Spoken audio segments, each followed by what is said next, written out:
quite a great pleasure to introduce Roger Bland for what will now be perhaps a change of mood and a change of theatre in every sense, as we move from the Middle East to Britain, where perhaps the only regular form of war seems to be the internal infighting of the Tory party. Distasteful though it may be, it's hardly as serious as some of the things we've been thinking about during the course of the day. Having been Roger's colleague at the British Museum for many years, where indeed Roger worked for, like myself, for all his career, I was privileged to be his colleague during the formative days in the 1990s of the change to the British legislation about treasure trove and the introduction of the Portable Antiquities scheme, of which we're here partly with the Hellenic Society, and you know the Greek world always wanted a Catistes or a Hierotes of absolutely everything. Well, Roger is that of the Portable Antiquities scheme. I don't know if you're going to mention the baked beans incident, I don't know, which was formative as the scheme got off there. Perhaps we can talk about that later if there's time. Anyway, I'd like you all to welcome Roger to speak about a licence to loot or archaeological rescue. Roger. Thank you very much.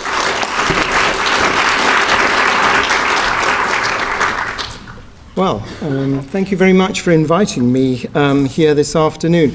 I did wonder what I was doing in this programme, which is otherwise focusing on the heritage of the Middle East, you know, those very unstable countries, when I'm going to be talking about one part of the protection for the heritage of this country, which we always used to think was a very stable country, but maybe after the 31st of October, if depending on whoever wins the leadership of the Conservative Party, probably either way, maybe it will become a little bit more like some of those Middle Eastern countries ourselves, so who knows. I should just say, before I start too, that it's been 4 years since I retired from being responsible for portable antiquities at the British Museum, so I hope that what I'm going to say, though, is not too out of date. My successor, Dr. Michael Lewis at the British Museum, kindly lent me his current presentation on portable antiquities, and apart from the numbers, which keep changing and need to be updated, I was quite glad to see that the basic principles were not, and the slides were not so very different. So, 10 years ago it was that the discovery of Anglo-Saxon gold was made in a field north of Birmingham, discovered by a metal detector user, and it rapidly became known as the Staffordshire Hoard. And it excited tremendous public interest, probably greater than any other archaeological discovery in this country for a long time.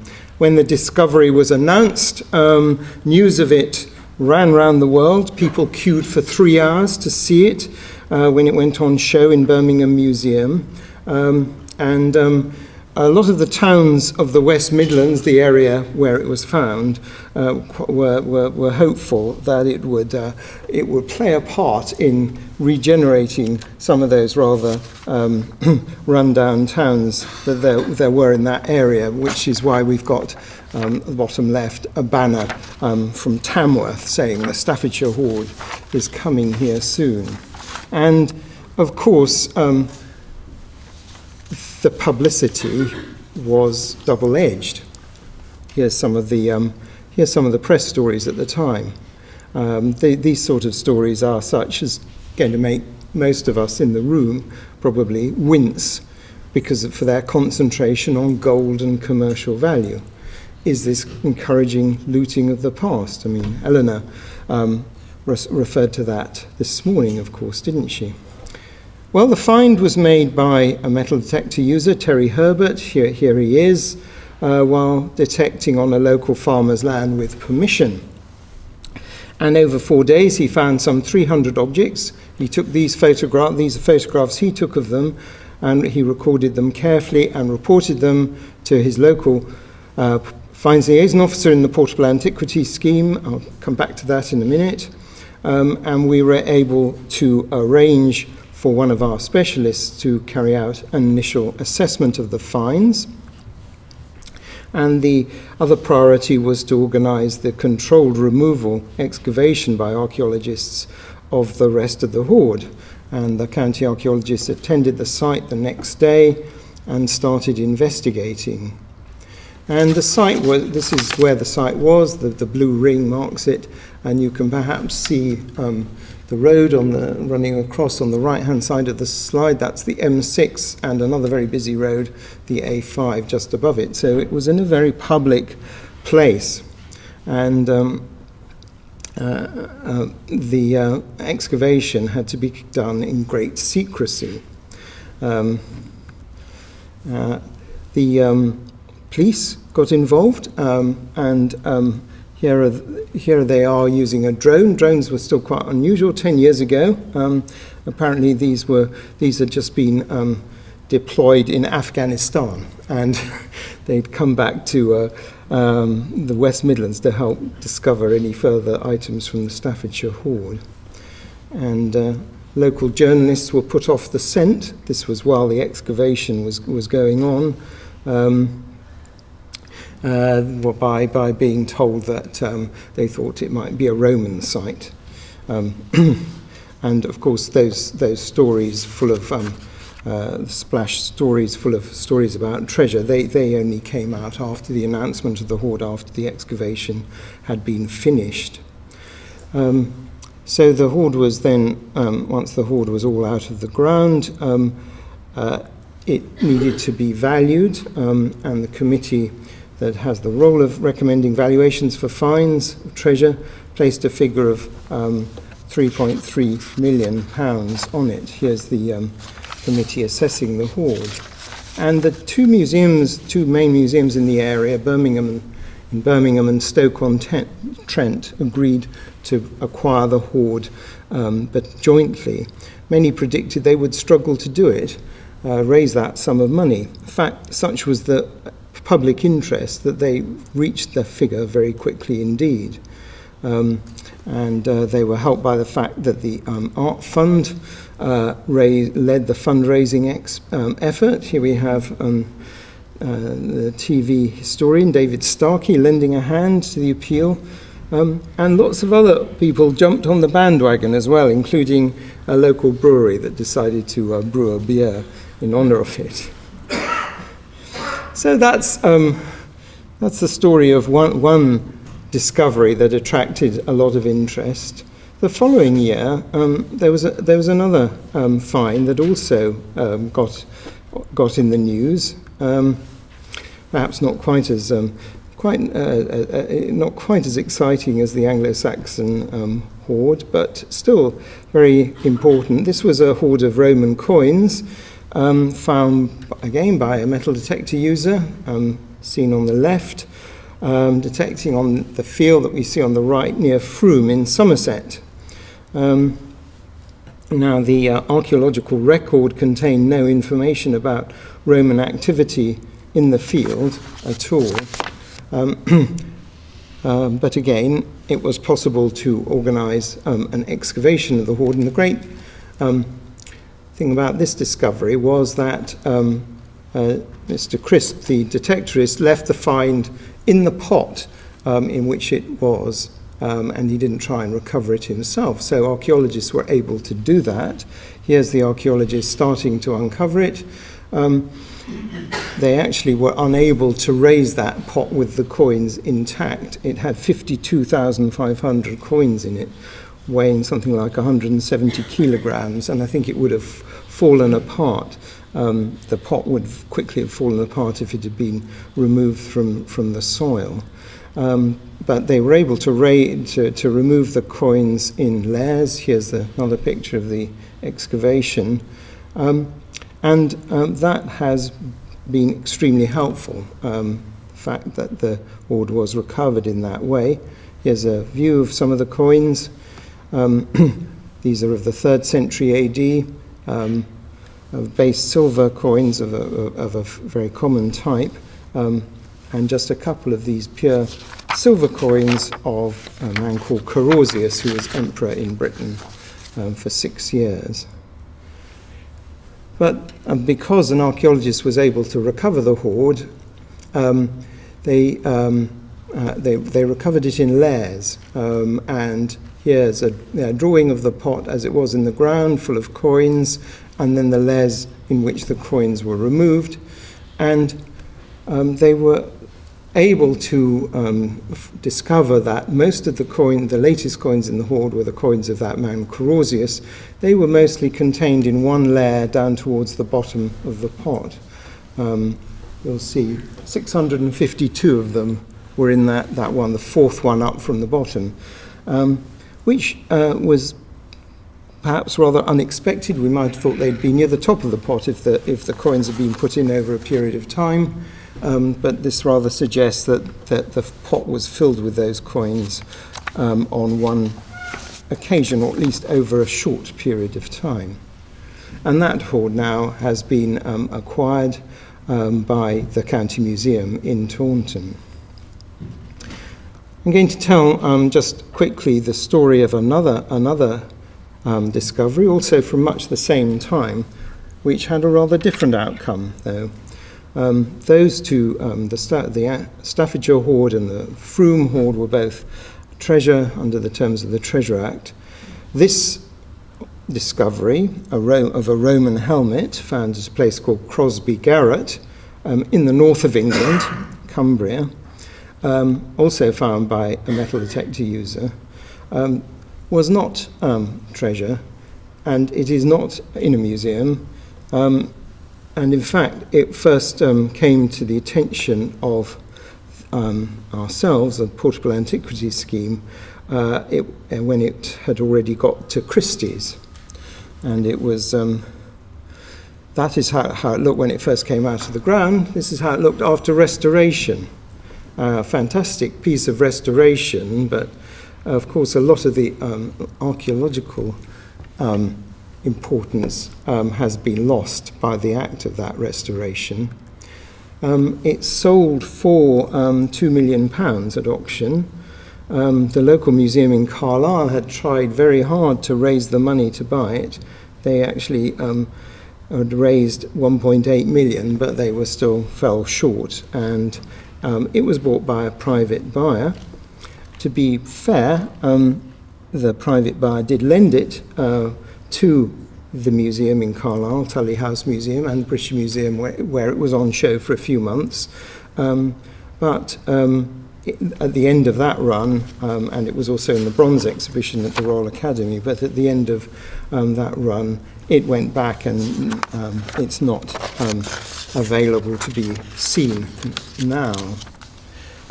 And that the difference between the way that the helmet was treated and the other two finds, the Staffordshire Hoard and the Froome Hoard, was because it was not treasure under the Treasure Act. I'm just going to step back a bit and explain the systems that we have in England and Wales, because it is quite unusual that it is legal to use a metal detector in this country. In most European countries, metal detecting is only allowed with a license, which is usually only granted if it's part of an archaeological investigation. But it is legal to use a metal detector in England and Wales and Scotland if you have the permission of the owner of the land and avoid scheduled archaeological sites. And detector users are responsible for the great majority of finds that are declared treasure and those that are reported to portable antiquities. And we don't know exactly how many detector users there are, but we think it's in the region of about 9,000 to 10,000. Well, I'm not going to talk in detail about the history that led up to the reform of the law in 1996, which Andrew mentioned, the Treasure Act. But I'll just quickly look at the main provisions of it.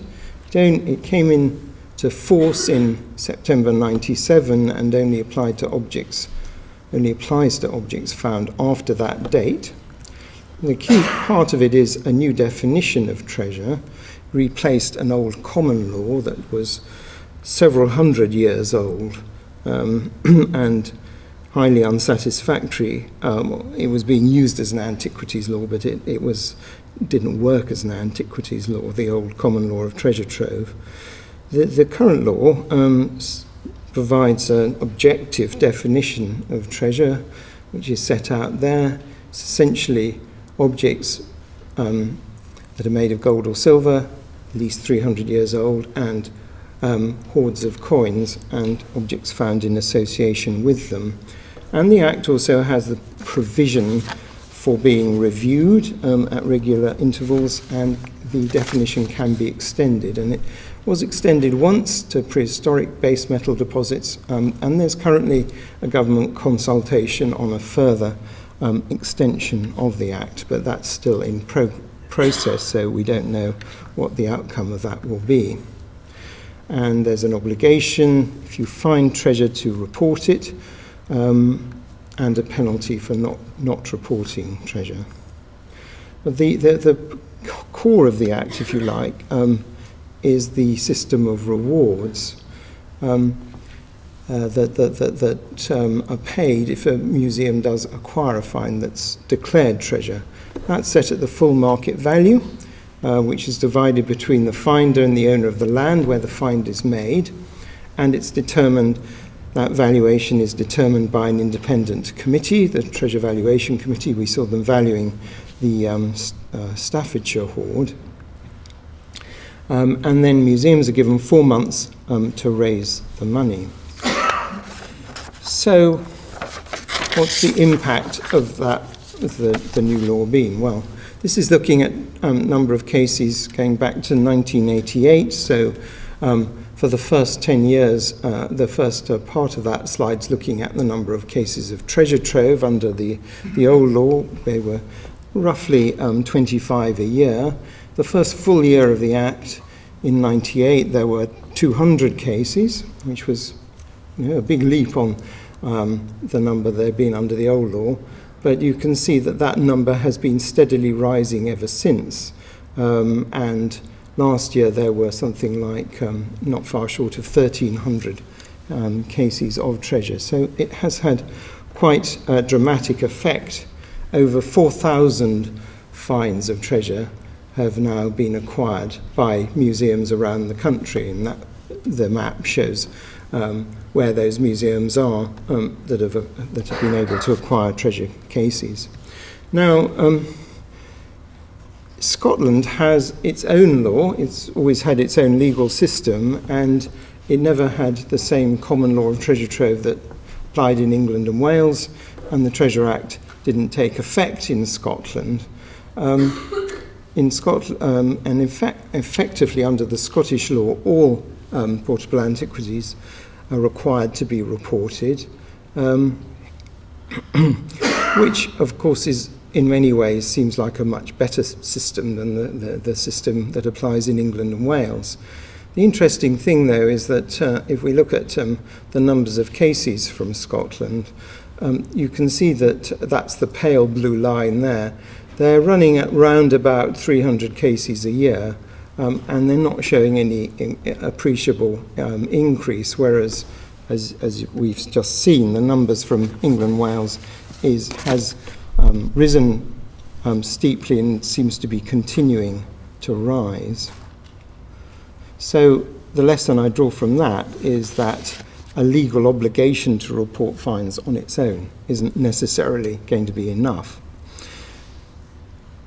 On the other hand, I mean, there are plenty of problems. We looked at the helmet from Crosby Garrett, and I should say one of the proposals in the review of the Treasure Act is that such objects as that helmet would be treasure if the government decides to implement that. I think that would be a worthwhile change. I think Matthew Bogdanos mentioned in passing eBay. It's certainly been a significant number of finds that look as though they should be treasure that appear on the eBay website. It's very difficult to enforce it, though, because finders will the sellers will say either that they're old finds from before the change in the law, before 1997, or maybe they will say that they're not from this country. And again, one of the other proposals in the current review is to say that there will be a presumption if that unless there's firm evidence to the contrary that a find has been made after 97, and therefore the Treasure Act would apply to it. And again, I think that will be a useful change too. Now, all this all this system needs a lot of people to administer it, to study the finds, to make it work, and it's backed up with this project, the Portable Antiquities Scheme, which is a network of 40 finds liaison officers who are based around the country, around England and Wales. There's a post wherever one of the stars on that map appears. The dots, incidentally, show where there are metal detecting clubs, I think, and there's also a backup team, 5 specialist finds advisors and a small administrative team at the British Museum to administer the system. And its finders are encouraged to report all finds that they make, not just those that qualify as treasure, but of course it's purely voluntary to report those other non-treasure finds. That said, significant numbers of finds are being reported, and all these get recorded on an online database. This is the home screen of it, and when I looked at it a couple of days ago, there are 1.4 million records of 1.4 million objects on that online database, and that is essentially the heart of the Portable Antiquities Scheme. Here's the page of search results, the results you get back if you do a search for a particular type of object. This is for a medieval lead ampulla, and you can map these finds, and this shows how the database has grown over the last 20 years since it was started in 1998.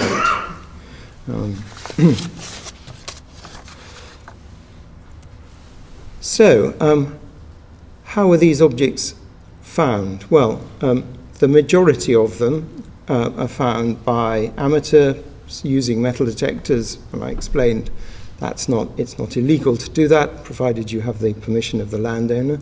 81%. Another 4% are found, that's the little red slice in the pie chart, found by metal detector users, but they've seen them lying on the surface of the ground rather than use their machine. Quite a few finds made by amateur field walkers. I think that number goes up and down a little bit. And also other chance finds, finds made by, for example, during construction work, by people in their gardens and so on. And these finds come from literally all over the country. And this is a distribution map of them. And the blank spots are really either highland areas like the north of England or Wales, or the moors of southwest England, or urban areas like London, which are not available for metal detecting. And here's the finds liaison officers try to record all finds that are at least 300 years old, and here we're looking at the chronological distribution of those finds, and in a conference organised by the Hellenic and Roman Societies, it's perhaps quite appropriate that the most prolific period, by some margins, actually the Roman period. That's the big column in the centre of that chart, followed by medieval and post-medieval periods, followed by the prehistoric period, as we also do record lithic objects that are picked up by field walkers. And again, I think this again picks up something that Eleanor referred to earlier in the day about this way in which the archaeological heritage is under threat. Because this is an analysis of the type of land from which these finds come, and the great majority come from cultivated land that's under farming, which is quite important because actually in most of these objects are objects that had been lying near the surface of the soil, that had been raised near the surface by the act of ploughing, and which have actually become, once they're in the top few inches of the topsoil where metal detectors pick them up, they are pretty vulnerable to damage.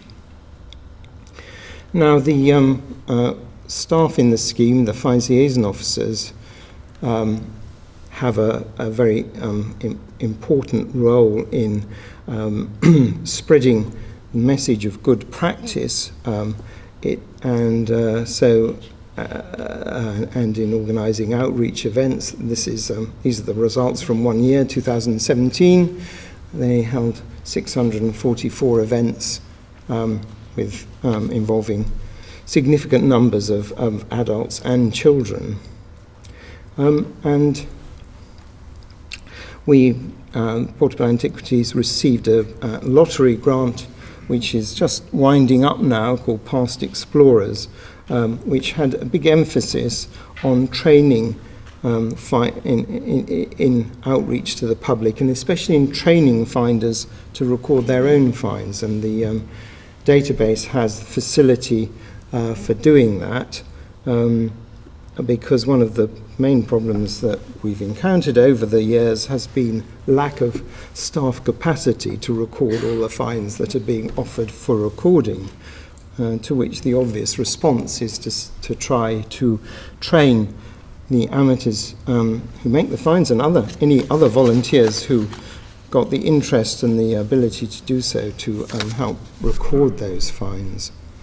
And they also maintain regular contact with the places where the finders, the metal detectorists, meet, metal detecting clubs. They have links with just under 200 of them. Also, it's a priority to give advice on how to look after those finds. And I mentioned the fact that they mostly come from the topsoil where they're vulnerable to damage, and quite often they are indeed damaged. So conservation is important, and again, there's quite a lot of conservation advice provided on the scheme's website, and this is much needed because here's an image of some of the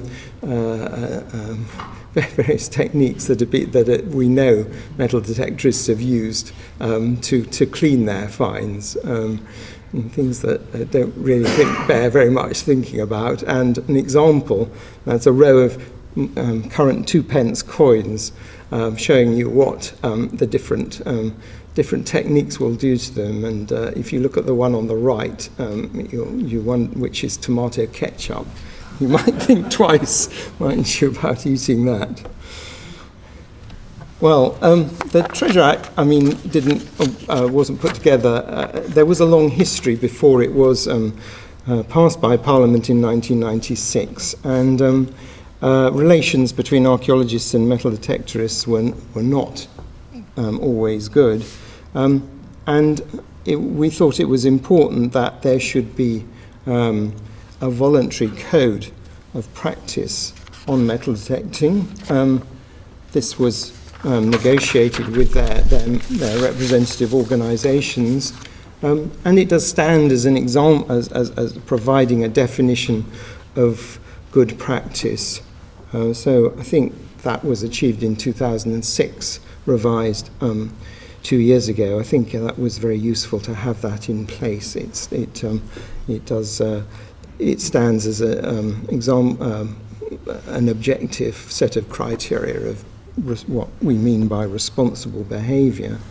We also work closely with the police too, though, because there's sadly and unsurprisingly plenty of criminal activity in this area, and I mean you only need to look at the publicity from that first find, the Staffordshire Hoard, to see that the prospect that you might be able to make your fortune by using a metal detector, there's a risk that that will encourage the less scrupulous elements to take up metal detecting.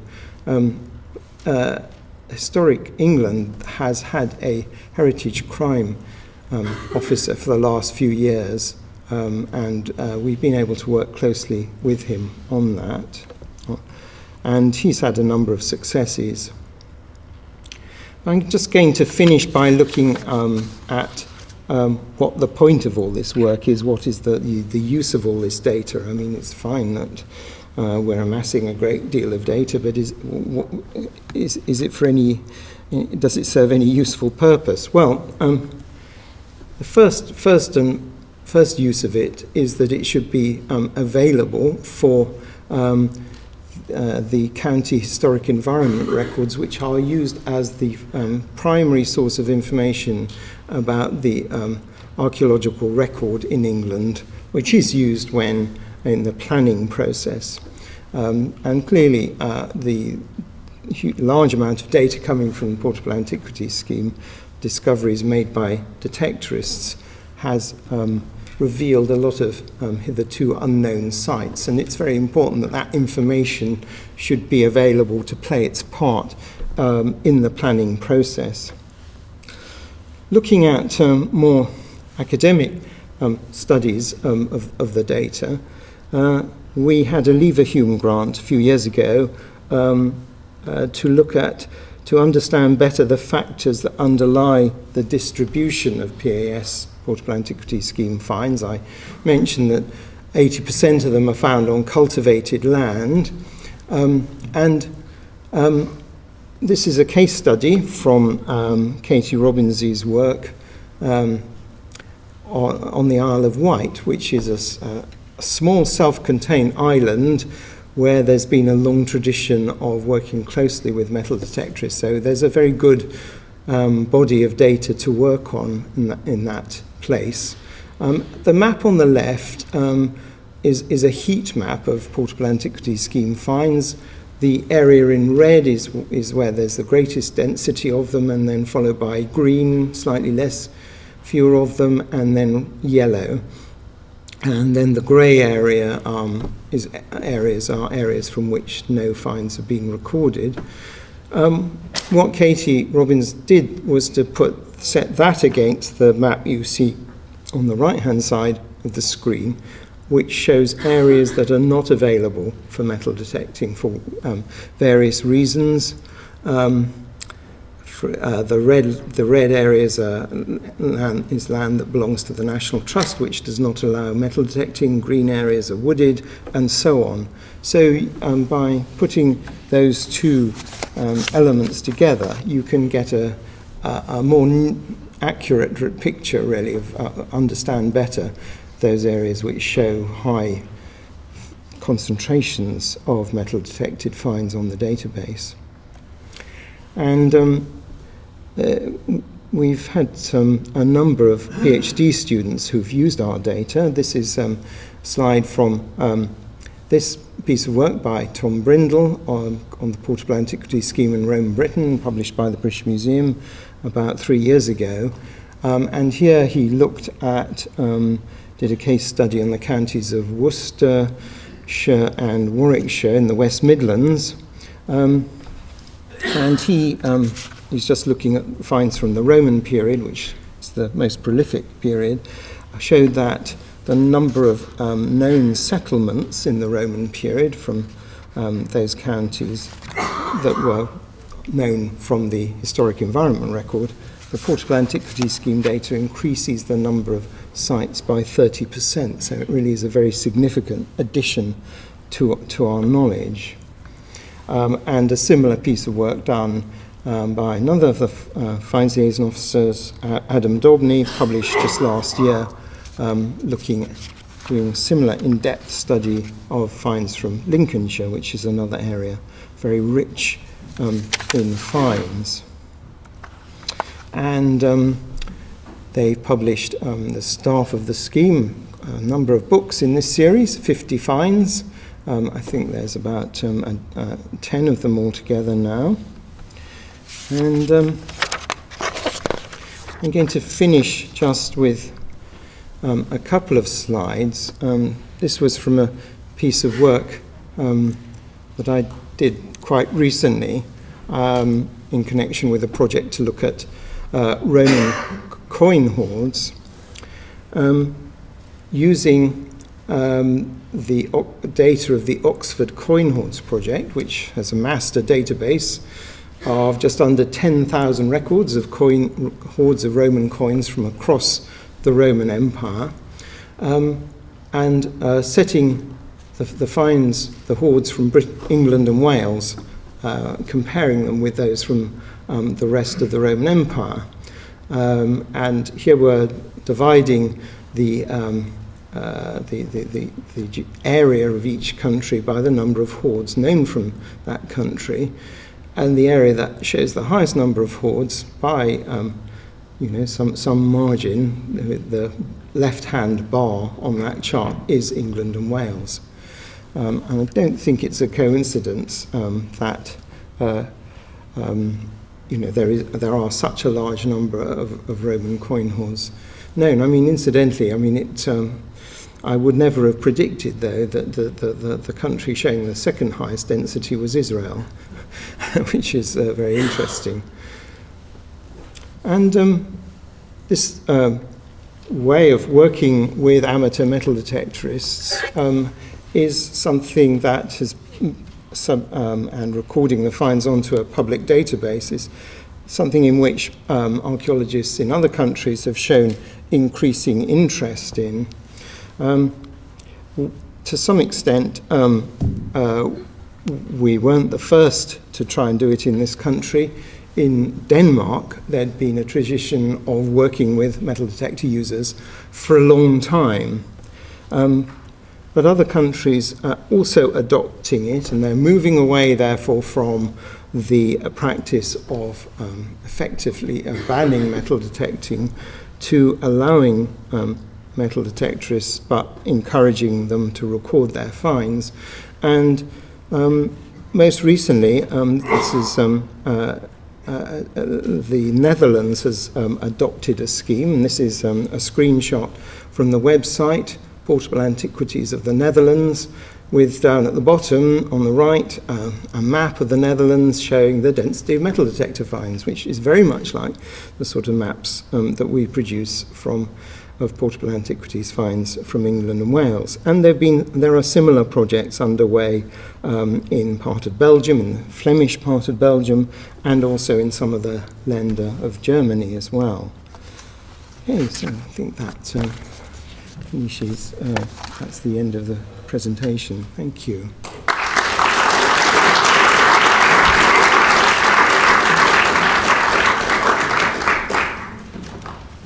Thank you very much, Roger. I think records of 1.5 million objects in less than 20 years is pretty amazing information that would just be lost. And of course, as people know, most of the 1.5 million objects are not really intrinsically any great interest themselves.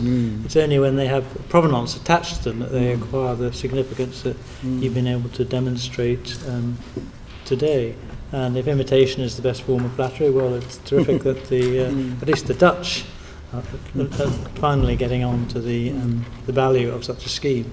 Are there any questions or observations anybody would like to make on Roger's talk? Yes, could you wait for the microphone to come, please?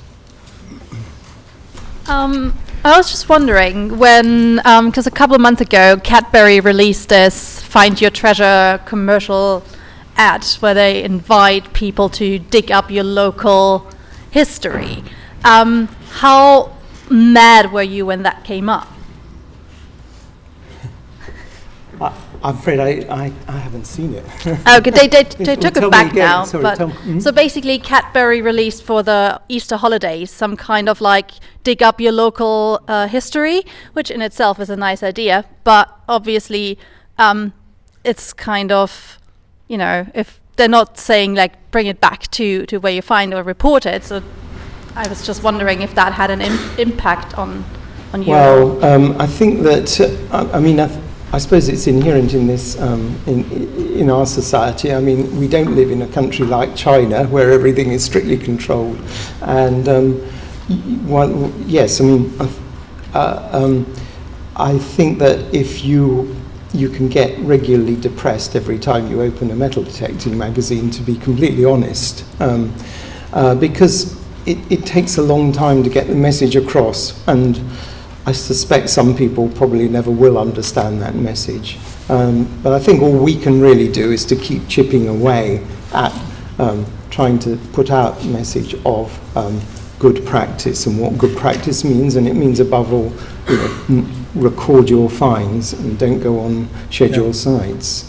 I mean, yes, it's not as sexy, is it, as those sort of headlines that screamed in the newspapers when the Staffordshire Hoard was found. But I think that if you can, I think through sort of outreach events, through being able to talk to people in smaller groups, you can and explain to people why these fines can be so important. That's the best way to sort of get the message across.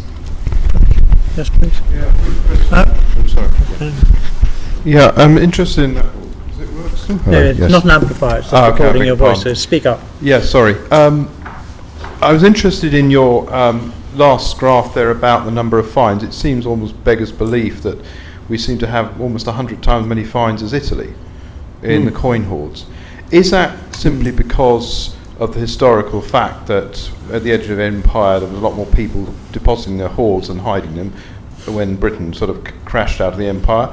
Or is it simply because metal detector laws are different, and if they were the same in Italy and other countries like Greece, that their fine numbers would shoot up and that the differences between the number per square kilometre would be much smaller? Yeah, I mean, I think this probably could be a talk in its own right, trying to explain the factors under, which is why I sort of skipped through it so quickly. I mean, I think there's a whole series of different factors behind that, yes, I think, you know, the likelihood of people who making fines in reporting them is a big factor, but also we're looking at the number of hoards that were placed in the ground in the Roman period too. And actually I think it's the case that the greatest densities of coin hoards from the Roman period are found around the frontiers rather than in the sort of interior part of the empire, i.e. the Mediterranean. But it is difficult. It's very, very difficult to be able to sort of weight those different factors. I think it's almost impossible to try and do that. But you've got those different factors at play in that, I think. Thank you. No, one last one before we move on. I mean, roughly in a typical year, how many prosecutions are there for people not observing the scheme or going onto scheduled sites? Well, there are no prosecutions for not observing the scheme because it's voluntary. There is there is an offence for not reporting treasure in the Treasure Act, and to the best of my knowledge, I mean it's a maximum penalty of a £5,000 fine or 3 months imprisonment, if I remember right. And when I last looked, there hadn't been any. But I think if you look at the number of fines that are being reported, I think it does seem to be working the way that's increasing. But it's interesting, isn't it? Okay, so there we are. We live in an entirely law-abiding country with no criminal activity whatsoever taking place. Well, thank you very much, Roger, once again. Thank you.